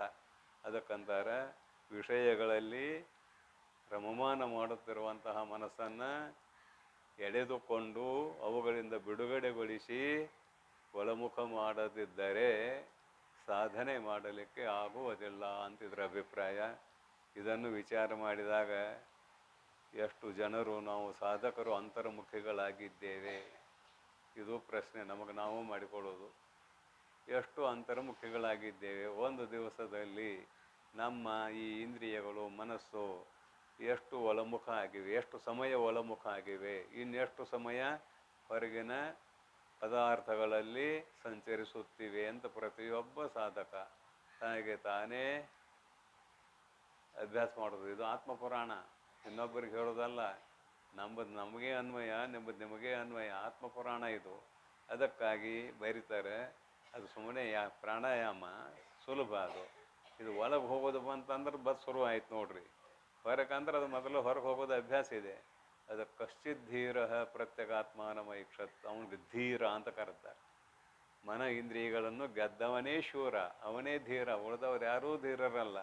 ಪ್ರತ್ಯಗಾತ್ಮಾನಮೈಕ್ಷತ, ತನ್ನ ಸ್ವರೂಪವನ್ನು ನೋಡುವ ಪ್ರಯತ್ನವನ್ನು ಮಾಡಿದ. ಯಾಕಂದ್ರೆ ಅಮೃತತ್ವ ಇಚ್ಛನ್, ಮೋಕ್ಷವನ್ನು ಪಡೆಯುವ ಇಚ್ಛೆಯುಳ್ಳವನಾಗಿ ತನ್ನ ಒಳಗೆ ತನ್ನ ಮನಸ್ಸನ್ನು ಇಂದ್ರಿಯಗಳನ್ನು ಎಳೆದುಕೊಂಡು ಹೋದ ಅಂತ ಕಠೋಪನಿಷತ್ ಹೇಳಿದಂತೆ ಹೊರಗೆ ಸಂಚರಿಸುವ ಮನಸ್ಸನ್ನು ಹಿಂತೆಗೆಯದೇ ಹೋದರೆ ಸಾಧಕನು ಮುಕ್ತನಾಗಲಾರ ಅಂತ ಈ ಸೂತ್ರದ ಅರ್ಥ. ಹೊರಗಿನ ವಿಷಯದಳು ಎರಗಿದ ಮನವನು ನೆರೆ ಚೆನ್ನಾಗಿ ತೆಗೆಯದನಿಗೆ ಮುಕ್ತಿ ಆಗುವುದೇ, ತೆಗೆಯದೆ ಹೋದವನಿಗೆ ಮುಕ್ತಿ ಆಗ್ತದೆ ಏನಂದ್ರೆ ಆಗೋದಿಲ್ಲ ಅಂತ ಭಾಷ್ಯ ಪದ್ಯದಲ್ಲಿ ಏನೇನು ಹೇಳ್ತಾರೆ ನೋಡೋಣ. ಅಂತರಂಗದ 4 ಸಾಧನಗಳನ್ನು ಒಲವಿಂ ತಿಳುಪುವೆನು ನಾನು ಅವರಿಂದೆ ಕಾಂತೆ ಚೈತನ್ಯ ವಿಶುದ್ಧತೆಯು ಅಹುದು ಎಂದು ಸಂತಸದಿಂದೆ ನೀನು ಅರಿವುದು. ಏನಂತಾರೆ ನೋಡ್ರಿ ಇಲ್ಲೇ. ಅಂತರಂಗದ, ಈಗ ಬಹಿರಂಗದ 4 ಸಾಧನಗಳಾಯಿತು, ಯಮ ನಿಯಮ ಆಸನ ಪ್ರಾಣಾಯಾಮ, ಈಗ ಪ್ರತ್ಯಾಹಾರ. ಅಂತರಂಗದ 4 ಸಾಧನಗಳನ್ನು ಪ್ರತ್ಯಾಹಾರ, ಧಾರಣ, ಧ್ಯಾನ, ಸಮಾಧಿ, ಇವು 4 ಅಂಗಗಳನ್ನು ಒಲವಿಂ ಪ್ರೀತಿಯಿಂದ ಬೇಸರೇನಿಲ್ಲ ನನಗೆ. ಕೇಳಿದಾಳ, ನಿರ್ಗುಣ ಯೋಗ ಆದಮೇಲೆ ಸಗುಣ ಯೋಗಾಷ್ಟಾಂಗವನ್ನು ನನಗೆ ತಿಳಿಸುವ ಕೃಪೆ ಮಾಡಿರಿ ಅಂತ ಕೇಳಿದಾಳು. ಅದನ್ನು ಇಟ್ಕೊಂಡ ಪ್ರೀತಿಯಿಂದ ಹೇಳುತ್ತೇನೆ ಅಂತಾರೆ. ಒಲವಿನಿಂದ ತಿಳುಪುವೆನು ನಾನು ಒಲವಿನಿಂದ ನಿನಗೆ ಹೇಳುತ್ತೇನೆ. ಅದರಿಂದೆ ಕಾಂತೆ ಅಂದ್ರೆ ಸಂಬೋಧನಾ ಪ್ರಥಮ. ಅದರಿಂದೆ ಚೈತನ್ಯ ಅಂದ್ರೆ ಇಲ್ಲಿ ಬುದ್ಧಿ ತಗೊಳ್ರಿ. ಚೈತನ್ಯ ಆದ ಕೂಡಲೇ ಆತ್ಮತತ್ವಕ್ಕೆ ಹೋಗಬೇಡ್ರಿ. ವಿಶುದ್ಧತೆಯೂ ಅಹುದು. ಯಾಕೆ? ಆತ್ಮತತ್ವ ನಿತ್ಯ, ಶುದ್ಧ, ಬುದ್ಧ, ಮುಕ್ತ. ಇಲ್ಲಿ ಚೈತನ್ಯ ಶಬ್ದಕ್ಕೆ ನೀವು ಆತ್ಮತತ್ವ ಅಂಗೀಕಾರ ಮಾಡಿದಿರಂದ್ರೆ ಆತ್ಮತತ್ವ ದೋಷಗ್ರಸ್ತ ಆಗೈತೆ ಅಂತ ಅರ್ಥ ಮಾಡಬೇಕು. ಆತ್ಮತತ್ವ ದೋಷಗ್ರಸ್ತಾರ ಅದು ಆತ್ಮವೇ ಅಲ್ಲ. ಆತ್ಮ ಅತ್ಯಂತ ಶುದ್ಧ. ಯಾಕೆ? ನಿರ್ಗುಣ, ನಿರಾಕಾರ, ನಿರವಯವ. ಅಲ್ಲಿ ಸಗುಣಗಳು ಇಲ್ಲ, ಸತ್ವಗುಣ ಇಲ್ಲ, ರಜೋಗುಣ ಇಲ್ಲ, ತಮೋಗುಣ ಇಲ್ಲ, ಅವಯವಗಳು ಇಲ್ಲ, ನಿರಾಕಾರ, ಆಕಾರ ಇಲ್ಲ, ಅವಯವಗಳಿಲ್ಲ. ಹೀಗೆ ಇರುವಂತಹ ಆತ್ಮತತ್ವ ಎಲ್ಲಿ ಹೇಳಕತ್ತಾರೆ ಇವರು? ಹೀಗಿರೋದು ಆತ್ಮತತ್ವ ಅಂತಾರಲ್ಲ ಅಂತ ಸಂಶಯ ಬಂದರೆ ಅದಕ್ಕೆ ಉತ್ತರ ಕೇಳ್ತೇವೆ ನಾವು. ಏನು ಉತ್ತರ? ಎಲ್ಲಿದು ಹೇಳಕತ್ತಾರ ಅಂದ್ರೆ ನಿಮ್ಮ ಸ್ವರೂಪವಾಗಿರುವುದನ್ನೇ ಹೇಳಕತ್ತಾರ. ಅರ್ಥ ಆಕತೆ ನೋಡ್ರಿ. ಮತ್ತೆ ನಿಮ್ಮ ಸ್ವರೂಪವೇ ಆಗಿರುವ ಪ್ರತ್ಯೇಗಾತ್ಮ ಚೈತನ್ಯದ ವಿಷಯವನ್ನೇ ಇಲ್ಲಿ ಹೇಳುವುದಕ್ಕೆ ಹೊರಟಿದ್ದಾರೆ. ಪ್ರತ್ಯೇಗಾತ್ಮ ಚೈತನ್ಯ ಅತ್ಯಂತ ಶುದ್ಧ. ತಪ್ಪು ತಿಳುವಳಿಕೆಯಿಂದ ನಾನು ಜೀವ, ಹುಟ್ಟವ, ಸಾಯವ ಅನ್ನೋದಾಗಿದೆ. ಈ ಪೂರ್ವದಲ್ಲಿ ಜೀವ ಏವ ಬ್ರಹ್ಮನ ಅಪರಹ ಹೇಳ್ಕೊಂಡು ಬಂದಾಗೈತೆ. ಅದಕ್ಕೆ ಇಲ್ಲಿ ಚೈತನ್ಯ ಅನ್ನುವ ಶಬ್ದದಿಂದ ಬುದ್ಧಿಯನ್ನು ತೆಗೆದುಕೊಳ್ಳಬೇಕಲ್ಲದೆ ಪ್ರತ್ಯೇಗಾತ್ಮ ಚೈತನ್ಯವನ್ನು ತೆಗೆದುಕೊಳ್ಳುವಂತಿಲ್ಲ. ತನ್ನ ವಿಶುದ್ಧತೆಯು ಏನಾಯಿತು? ಕಾಂತೆ ಚೈತನ್ಯ ವಿಶುದ್ಧತೆಯು ಅಹುದು ಎಂದು. ಚೈತನ್ಯ ಅಂದ್ರೆ ಬುದ್ಧಿ. ಯಾಕಂದ್ರೆ ಅದು ಅರಿಯೋದಾಗೈತೆ, ನಿಶ್ಚಯ ಮಾಡೋದಾಗೈತಿ. ನಿಶ್ಚಯವು ವಿಶುದ್ಧತೆ ಅಹುದು ಎಂದು ಸಂತಸದಿಂದೆ, ಅತ್ಯಂತ ಸಂತೋಷದಿಂದ ನೀನು ಅರಿವುದು. ಸಾಧಕರಾದವರು ಇದನ್ನು ಅಭ್ಯಾಸ ಮಾಡಿದರೆ ಸಹಜವಾಗಿ ಬುದ್ಧಿಯು ಶುದ್ಧವಾಗುತ್ತದೆ ಅಂತ ತಿಳಿಯಬೇಕು ಅಂತ ಅಭಿಪ್ರಾಯ. ಅರಿವುದು. ಮುಂದೆ ನೋಡ್ರಿ. ತನಗೆ ಅತಿ ಪ್ರಿಯವಾದ ವಿಷಯ ಮಂದಿರೆ, ಇಲ್ಲಿ ತನು ಪ್ರತ್ಯಾಹಾರ ಹೇಳ್ತಾರೆ ನುಡಿಯಿಂದ. ತನಗೆ ಅತಿ ಪ್ರಿಯವಾದ ವಿಷಯ ಮಂದಿರೆ ಯೋಗವನ್ನು ಮಾಡಲೀಯದ ಕಥದಿಂದ ವನಿತೆ ಕೇಳು. ಆ ದೇಶವನ್ನು ಪಿಂಗಿ ತೊಲಗಲ್ಗೆ ತನು ಪ್ರತ್ಯಾಹಾರವು ಎನಿಪುದು. ಇಲ್ಲಿ ತನು ಪ್ರತ್ಯಾಹಾರ, ಇಂದ್ರಿಯ ಪ್ರತ್ಯಾಹಾರ, ಮನಸ್ಸಿನ ಪ್ರತ್ಯಾಹಾರ ಹೇಳ್ತಾರೆ, ವಿಶೇಷವಾಗಿ ಹೇಳ್ತಾರೆ. ತನು ಪ್ರತ್ಯಾಹಾರ ಅಂದ್ರೇನು? ಅಲ್ಲಿಂದ ತೆಗೆಯುವುದು. ಅದನ್ನು ವಿಷಯಗಳ ಸಂಪರ್ಕದಲ್ಲಿ ಇರುವಂತಹ ಮನಸ್ಸನ್ನು ಹೇಗೆ ಹಿಂತೆ ತೆಗೆಯಬೇಕು ಹಾಗೆ ದೇಶದಿಂದ ಈ ಶರೀರವನ್ನು ತೆಗೆಯಬೇಕು. ಯಾವ ದೇಶದಿಂದ ಅಂದ್ರೆ ಬರೀತಾರೆ, ನಿಮ್ಮ ಬಂಧು ಬಾಂಧವರು ಇದ್ದ ದೇಶ. ನಿಮ್ಮ ಬಂಧು ಬಾಂಧವರು, ತಾಯಿ, ತಂದೆ, ಬಂಧು ಬಳಗ ಇತ್ಯಾದಿ ಎಲ್ಲ ಕೂಡಿಸಿಕೊಡ್ರಿ. ಅವು ಅತ್ಯಂತ ನಿಮ್ಮ ಪ್ರೀತಿಗೆ ವಿಷಯವಾದ ಪದಾರ್ಥಗಳು. ಅಲ್ಲಿ ನೀನು ಏಕಾಗ್ರವಾಗಿ ಕುಳಿತುಕೊಂಡು ಯೋಗವನ್ನು ಮಾಡುತ್ತೇನೆ ಅಂತಾದ್ರೆ ನಿನ್ನ ಮನಸ್ಸ ಮತ್ತಲ್ಲಿ ಹೋಗ್ತಿರ್ತದೆ. ಪರಮ ಪ್ರೀತಿಗೆ ವಿಷಯವಾದ ಪದಾರ್ಥಗಳೇನಿದಾವಲ್ಲ ಅಲ್ಲಿ ಹೋಗಿ ಒಂದಿಷ್ಟು ಅಡ್ಡಾಡಿ ಬರ್ತದೆ. ಆದುದರಿಂದ ಏನಂತಾರೆ ಗ್ರಂಥಕಾರರು, ಅತ್ಯಂತ ಪ್ರೀತಿಗೆ ವಿಷಯವಾದ ಪದಾರ್ಥವು ಇರುವ ಸ್ಥಳದಲ್ಲಿ ಯೋಗವನ್ನು ಮಾಡುವುದಕ್ಕೆ ಆಗುವುದಿಲ್ಲ. ಅದಕ್ಕಾಗಿ ಅರಣ್ಯಕ್ಕೆ ಹೋಗಬೇಕು, ಇಲ್ಲ ಏಕಾಂತಕ್ಕೆ ಹೋಗಬೇಕು, ಭೂಮಿಗೆ ಹೋಗಬೇಕು, ಭೂಮಿಯಾಗಿರಬೇಕು ಅನ್ನುವುದೇ ಇಲ್ಲಿ ಮುಖ್ಯವಾದ ಅಭಿಪ್ರಾಯ. ನೀವು ಇದ್ದಲ್ಲಿಯೇ ಇದ್ದುಕೊಂಡು ಅಂದ್ರೆ ಪರಮ ಪ್ರೀತಿಗೆ ವಿಷಯವಾದ ಪದಾರ್ಥಗಳ ಮಧ್ಯದಲ್ಲಿಯೇ ಇದ್ದುಕೊಂಡು ಯೋಗವನ್ನು ಮಾಡುತ್ತೇನೆ ಅಂದರೆ ಎಂದೆಂದೂ ಸಾಧ್ಯವಿಲ್ಲ ಅಂತ ಇದರ ಅಭಿಪ್ರಾಯ. ನೋಡ್ರಿ, ತನಗೆ ಅತಿ ಪ್ರಿಯವಾದ, ಅತ್ಯಂತ ಪ್ರೀತಿಗೆ ಪಾತ್ರವಾದ ವಿಷಯ ಮಂದಿರೆ. ಒಂದೇ ವಿಷಯ ಇದ್ರೆ ಆಗೋದಿಲ್ಲ, ಏನು ಭಾಳ ವಿಷಯ ಇದ್ರೆ ಯಾವಾಗ ಆಗ್ತದ? ವಿಷಯಂ ಒಂದಿರೆ ಯೋಗವನ್ನು ಮಾಡಲೀಯದ ಕಥದಿಂದೆ. ಯೋಗವನ್ನು ಇಲ್ಲಿ ಹೇಳ್ತಕ್ಕಂತಹ ಯೋಗ ಮಾಡಲೀಯದ ಕಥದಿಂದೆ ಅಂತರ್ಮುಖ ಆಗಬೇಕೀಗ. ಮನ ಬುದ್ಧಿಯಾದಿಗಳು ಮಾಡಲೀಯದ ಕಥದಿಂದೆ ವನಿತೆ ಕೇಳು, ಎಲೈ ವನಿತೆ ಸ್ತ್ರೀ ಎಳೆ ಕೇಳು, ಆ ದೇಶವನ್ನು ಪಿಂಗಿ ತೊಲಗಲ್ಕೆ. ಆ ದೇಶವನ್ನು ಬಿಟ್ಟು ಯೋಗಾಭ್ಯಾಸವನ್ನು ಮಾಡುವುದಕ್ಕೆ ಯಾವ ಸ್ಥಳವು ಯೋಗ್ಯವಾಗಿದೆಯೋ ಆ ಸ್ಥಳಕ್ಕೆ ಹೋಗಬೇಕು. ತೊಲಗಲ್ಕೆ ತನು ಪ್ರತ್ಯಾಹಾರವು ಎನಿಪುದು. ಪ್ರತ್ಯಾಹಾರ ಅಂದರೆ ಅವರೇ ಪ್ರಾಣವಾಯುವಷ್ಟು ಸಂಬಂಧಪಟ್ಟದ್ದಲ್ಲ ಅಂತ ಹೇಳಕ್ಕೆ ಹೊರಟ್ರು. ಈಗ ಶರೀರದ ಪ್ರತ್ಯಾಹಾರ ಇದು, ದೇಶವನ್ನು ಬಿಡಿಸಿ ಇನ್ನೊಂದು ದೇಶಕ್ಕೆ ಕರೆದುಕೊಂಡು ಹೋಗುವುದು. ಅಂತೆಯೇ ಹಿಂದಿನ ಕಾಲದಲ್ಲಿ ಎಲ್ಲ ಆಶ್ರಮಗಳು ಅರಣ್ಯದಲ್ಲಿದ್ದವು. ಶಿಷ್ಯರು ಗುರುಗಳನ್ನು ಹುಡುಕೊಂಡು ಅರಣ್ಯಕ್ಕೆ ಹೋಗಬೇಕಾಗಿತ್ತು. ಆದರೆ ಇಂದೇನಾಗೈತಿ, ಎಲ್ಲ ಆಶ್ರಮಗಳು ಪಟ್ಟಣಗಳಲ್ಲಿ ಇವೆ, ಊರುಗಳಲ್ಲಿ ಇವೆ. ಶಿಷ್ಯರನ್ನು ಹುಡುಕಿಕೊಂಡು ಗುರುಗಳು ಹೋಗಬೇಕಾಗಿದೆ, ಗುರುಗಳನ್ನು ಹುಡುಕಿಕೊಂಡು ಶಿಷ್ಯರು ಹೋಗಬೇಕಾಗಿಲ್ಲ. ಯಾಕೆ ತಪ್ಪೈತಿ? ಜಾಗ ತಪ್ಪೈತಿ, ಮತ್ತೇನಿಲ್ಲ. ಪಟ್ಟಣದಾಗಿದ್ದೇವೆ, ಹಳ್ಳಿಗಳಲ್ಲಿದ್ದೇವೆ. ಕಾಲಕ್ಕನುಗುಣವಾಗಿ ಇದು ಕಲಿಯುಗ, ಏನು ಮಾಡೋಕ್ಕಾಗೋದಿಲ್ಲ. ಕಾಲಕ್ಕನುಗುಣವಾಗಿ ನಾವು ಇಲ್ಲೇ ಇರಬೇಕು.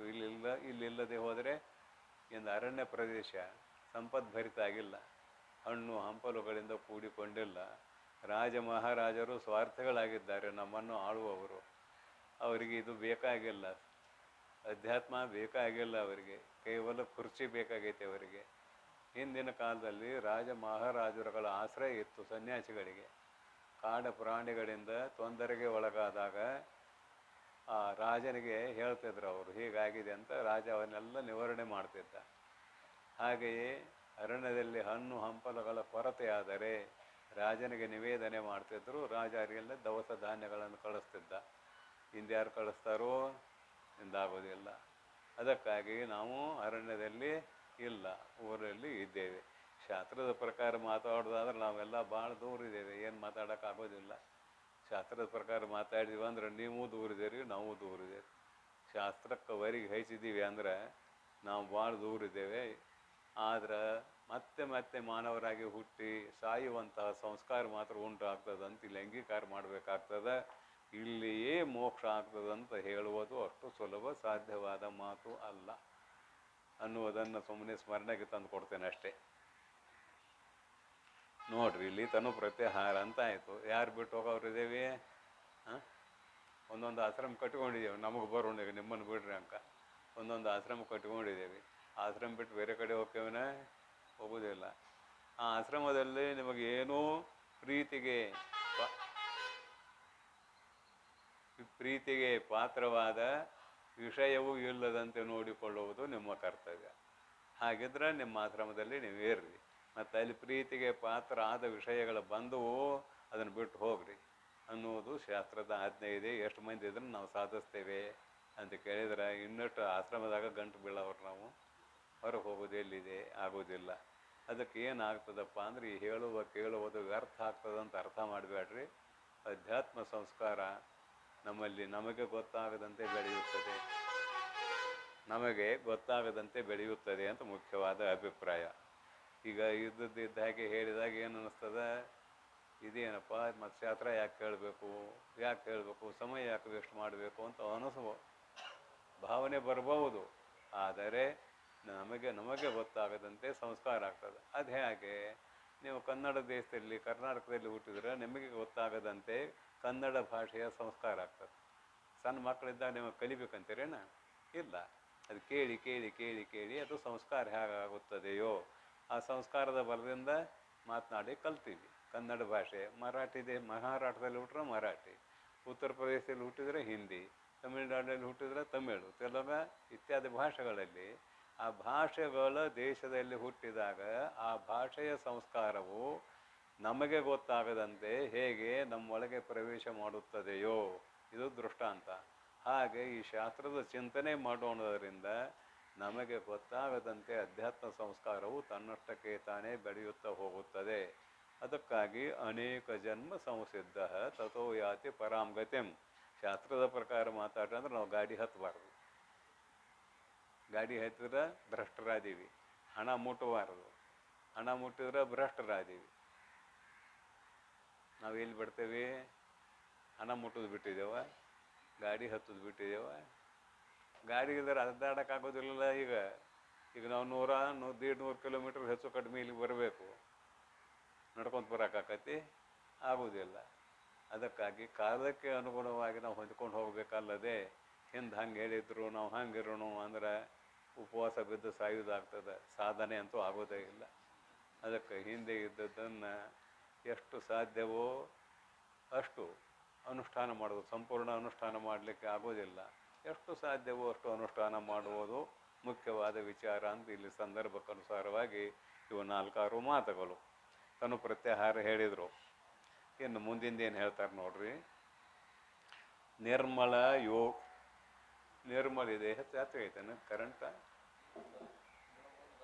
ನಿರ್ಮಲ ಯೋಗ ಸತ್ಕರ್ಮದೊಳು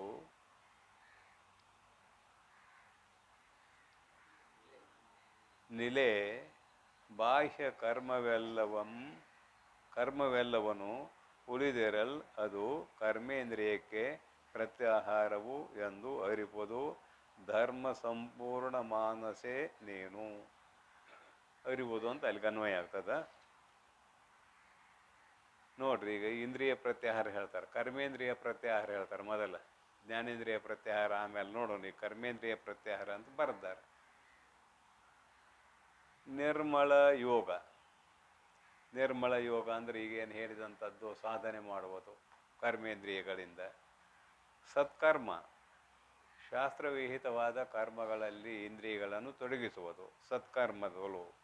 ನಿಲೆ ನಮ್ಮ ಇಂದ್ರಿಯಗಳು ಸತ್ಕರ್ಮದಲ್ಲಿಯೇ ಯಾವಾಗಲೂ ನಿರತವಾದರೆ ಎಲೆ ಬಾಹ್ಯ ಕರ್ಮವೆಲ್ಲವನು ಉಳಿದೆರಲ್ ಅಂದ್ರೆ ಶಾಸ್ತ್ರಕ್ಕೆ ವಿರುದ್ಧವಾದ ಎಲ್ಲ ಕರ್ಮಗಳನ್ನು ಬಿಟ್ಟಿರಲು. ಹೊರಗಿನ ಕರ್ಮ ಅಂತ ಅರ್ಥ ಬಾಹ್ಯ ಶಬ್ದಕ್ಕೆ. ಶಾಸ್ತ್ರಕ್ಕೆ ವಿರುದ್ಧವಾದ ಅಂದರೆ ಶಾಸ್ತ್ರದಲ್ಲಿ ನಿಷಿದ್ಧವಾದ ಕರ್ಮಗಳನ್ನು ಬಿಟ್ಟು ಬಾಹ್ಯ ಕರ್ಮದಳು ಎಲ್ಲವನ್ನು ಉಳಿದಿರಲ್ ಅದುವೇ ಕರ್ಮೇಂದ್ರಿಯ ಪ್ರತ್ಯಾಹಾರವು ಎಂದು ಅರಿವುದು. ಇಲ್ಲಿ ಏನು ಮಾಡಿದ್ದಾರೆ, ಸತ್ಕರ್ಮದಲ್ಲಿ ನಮ್ಮ ಇಂದ್ರಿಯಗಳು ನಿರತಾದರೆ, ಸಜ್ಜನರ ಸಂಘದಲ್ಲಿ ನಮ್ಮ ಇಂದ್ರಿಯಗಳು ಕೂಡಿಕೊಂಡರೆ, ಆತ್ಮಚಿಂತನೆಯಲ್ಲಿ ಕೂಡಿಕೊಂಡರೆ, ಶಾಸ್ತ್ರ ಚಿಂತನೆಯಲ್ಲಿ ಕೂಡಿಕೊಂಡರೆ ಅವುಗಳೆಲ್ಲ ಸತ್ಕರ್ಮದಲ್ಲಿ ನಿರತಾಗಿದ್ದಾವೆ ಅಂತ ಹೇಳ್ತಾರೆ. ಇದು ಪ್ರತ್ಯಾಹಾರ. ಇನ್ನು ಅಸದ್ ವಿಷಯಗಳಂದ್ರೆ ಏನು ಅಂತ ಕೇಳಿದರೆ ಅದೇ ಹೊರಗಿನ ರೂಪ, ರಸ, ಗಂಧ, ಶಬ್ದ, ಸ್ಪರ್ಶ ಅವನ್ನ ಸಂಪಾದನೆ ಮಾಡಬೇಕು, ಅವನ್ನ ಉಣಬೇಕು, ಅವನ್ನ ತಿನ್ನಬೇಕು ಅನ್ನುವುದು ಶಾಸ್ತ್ರದ ಪ್ರಕಾರ ಅಸತ್ಕರ್ಮ. ಅಂದ್ರೆ ಊಟ ಮಾಡಬಾರ್ದೇನಾದ್ರೂ ಊಟ ಮಾಡು, ಬಟ್ ನೀ ಯಾವ ರೀತಿಯಿಂದ ಹಾಕಿದ್ರು ಹೊಟ್ಟೆ ತುಂಬ್ತದೆ. ನೀ ಆಸಕ್ತಿಯಿಂದಾರ ಊಟ ಮಾಡು, ಅನಾಸಕ್ತಿಯಿಂದಾರ ಊಟ ಮಾಡು, ಹೊಟ್ಟೆ ತುಂಬ್ತದೆ. ಆಸಕ್ತಿಯನ್ನು ತೆಗಿಯಲ್ಲಿ ಅನಾಸಕ್ತನಾಗು, ಆಸಕ್ತಿಯನ್ನು ತೆಗಿ ಅನಾಸಕ್ತನಾಗು, ಊಟ ಮಾಡು, ಯಾರು ಬೇಡ ಅಂತ. ಅಸಕ್ತಿರನಭಿಷ್ವಂಗ ಪುತ್ರದಾರ ಗೃಹಾದಿಶೋ, ಅಸಕ್ತಿ ಅನಭಿಷ್ವಂಗ ಪುತ್ರದಾರ ಗೃಹಾದಿಶೋ. ನೀನು ಅನಾಸಕ್ತನಾಗಿ ಭೋಜನಾದಿಗಳನ್ನು ಮಾಡುವುದಕ್ಕೆ ತಕರಾರಿಲ್ಲ, ಆದರೆ ಆಸಕ್ತನಾಗಿ ಬಾಹ್ಯ ಕರ್ಮಗಳಲ್ಲಿ ತೊಡಗುವುದು ಅಪರಾಧ ಅಂತ ಇಲ್ಲಿ ಅಭಿಪ್ರಾಯ. ಶರೀರ ಬದುಕುವುದಕ್ಕೆ ಆಹಾರ ಹಾಕಬೇಕು, ಯಾರು ಬೇಡ ಅಂತಾರೆ. ಬದುಕುವುದಕ್ಕೆ ಎಷ್ಟು ಬೇಕಷ್ಟು ಅನಾಸಕ್ತನಾಗಿ ಆಹಾರ ಹಾಕು, ಆಸಕ್ತನಾಗಿ ಅಲ್ಲ. ಇಂಥದ್ದು ಉಣಬೇಕು, ಇಂಥದ್ದು ತಿನ್ನಬೇಕು ಅಂತ ಏನು ಬಯಸಿ ಮಾಡುತ್ತೇವೆಯೋ ಅದು ಆಸಕ್ತಿಯಿಂದ ಮಾಡುವುದು. ಬಯಸಿ ಬಂದದ್ದು ಅಂಗಭೋಗ, ಬಯಸದೆ ಬಂದಿರುವುದು ಲಿಂಗಭೋಗ. ಅದು ಪ್ರಾರಬ್ಧಕ್ಕೆ ಅಧೀನವಾಗಿ ಬಂದ ಆಹಾರ ಯಾವುದಿದೆಯಲ್ಲ ಅದನ್ನು ಅನಾಸಕ್ತನಾಗಿ ಊಟ ಮಾಡು. ಅಲ್ಲಿಯೂ ಕೂಡ ಆಸಕ್ತಿಯನ್ನು ಮಾಡಬೇಡ. ಭಗವತ್ಪಾದರು ಹೇಳ್ತಾರೆ ಸಾಧಕರಿಗೆ, ಭಿಕ್ಷಾನ್ನವನ್ನು ಊಟ ಮಾಡು, ಶುಚಿಯಾದ ಪದಾರ್ಥ ಸಿಕ್ಕರೆ ರಾಗವುಳ್ಳವನಾಗಬೇಡ, ಮರದಿನ ಅದನ್ನು ಬಯಸಬೇಡ. ಅದು ಪ್ರಾರಬ್ಧಕ್ಕೆ ಅನುಸಾರವಾಗಿ ಏನು ಪ್ರಾಪ್ತಾಗಿದೆ ಅಷ್ಟೊಂದು ಆ ದಿನ ತೃಪ್ತಾಗಿ ಬಿಡೋದು, ಮತ್ತಿದು ಬೇಕು ಅಂತ ಬಯಸಬೇಡ ಅಂತ ಶಾಸ್ತ್ರದ ಆಜ್ಞೆ ಇದೆ. ಹೀಗೆಲ್ಲ ನಾವು ಅಳವಡಿಸಿಕೊಂಡಾಗ ಕರ್ಮೇಂದ್ರಿಯ ಪ್ರತ್ಯಾಹಾರ ಆಗ್ತದೆ. ಇಲ್ಲದೆ ಹೋದರೆ ಕರ್ಮೇಂದ್ರಿಯ ಪ್ರತ್ಯಾಹಾರ ಆಗೋದಿಲ್ಲ ಅಂತ ಈ ನುಡಿಯಲ್ಲಿ ಹೇಳ್ತಾರೆ ನೋಡ್ರಿ. ಇನ್ನೊಂದು ಸಲ ಅದನ್ನು ಓದಿ ಮುಗಿಸ್ತೇನೆ. ನಿರ್ಮಲ ಯೋಗ ಸತ್ಕರ್ಮದೋಳ್ ನಿಲೆ ಬಾಹ್ಯ ಕರ್ಮವೆಲ್ಲವನ್ನು ಉಳಿದಿರಲ್ಲ ಅನ್ನೋದಕ್ಕೆ ಅರ್ಥ ಮಾಡಿದ್ದೇನೆ ಇಷ್ಟೊತ್ತಿನವರೆಗೆ. ಅನಾಸಕ್ತನಾಗಿ ವ್ಯವಹರಿಸುವಂಥ ಅಭಿಪ್ರಾಯ. ಉಳಿದಿರಲ್ ಅದುವೇ ಕರ್ಮೇಂದ್ರಿಯ ಪ್ರತ್ಯಾಹಾರವು ಎಂದು ಅರಿವುದು. ಧರ್ಮ ಸಂಪೂರ್ಣ ಮಾನಸೆ ಧರ್ಮ ಸಂಪೂರ್ಣ ಮಾನಸ ಅಂದ್ರೆ ಸಕಲ ಧರ್ಮಗಳನ್ನು ತಿಳಿದಂಥವಳಿ ಅಂತ ಅಭಿಪ್ರಾಯ. ಸಕಲ ಧರ್ಮಗಳನ್ನು ತಿಳಿದಂತಹ ಎಲೈ ಮೈತ್ರೇಯೇ ನೀನು ಅರಿವುದು ಯಾವುದು ಕರ್ಮೇಂದ್ರಿಯ ಪ್ರತ್ಯಾಹಾರದ ವ್ಯಾಖ್ಯಾನ ಮಾಡಿದ್ದೇನೆ, ಇದು ಕರ್ಮೇಂದ್ರಿಯ ಪ್ರತ್ಯಾಹಾರವು ಎಂದು ತಿಳಿಯುವುದು ಅಂತ ಈ ನುಡಿಯ ಅಭಿಪ್ರಾಯ. ಮುಂದಿನ ನುಡಿಗಳನ್ನು ಮತ್ತೆ ಮುಂದಿನ ಪ್ರವಚನದಲ್ಲಿ ತಿಳಿಯೋಣ ಅಂತ ಹಾರೈಸಿ ಇಂದಿನ ಪ್ರವಚನಕ್ಕೆ ವಿಶ್ರಾಂತಿ. ಓಂ ತತ್ಸತ್ ಪರಬ್ರಹ್ಮಣೇ ನಮಃ.